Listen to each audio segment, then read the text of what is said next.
मरकजी वजीर मुख्तार अब्बास नकवी का कहना है कि वज़ीर-ए-आज़म ने लोगों के ख्वाब को सच कर दिखाया है। उन्होंने कहा कि मोदी जी हैं तो मुमकिन है।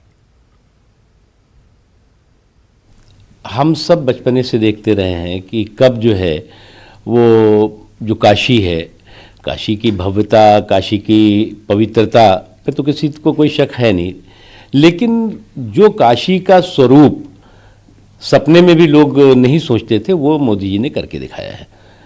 और जो चीज़ हुई है वो मोदी है तो मुमकिन है, तभी संभव हो सकता है। और आज जो है वो जिस चीज़ का उन्होंने कभी शिलान्यास किया था, आज उसी का शुभारंभ भी होने जा रहा है। अखिलेश जी को जो है वो कांग्रेस की बीमारी लग गई है। जैसे कांग्रेस कहती है ना कि हमने जो है वो 70 साल पहले ये सोचा था कि जो है वो सड़कें इस तरह बननी चाहिए, वो मोदी जी ने आके 7 सालों में बना डाला। अखिलेश जी कहते हैं जीएसटी के बारे में, ये कांग्रेस वाले कहते हैं कि जीएसटी के बारे में हमने सोचा था, वो तो मोदी जी ने आके कर दिखाया। सुशासन के बारे में हम सोचते थे, सुशासन जो है वो मोदी जी का इंतजार कर रहा था, वो 7 सालों में दिखाई पड़ने लगा।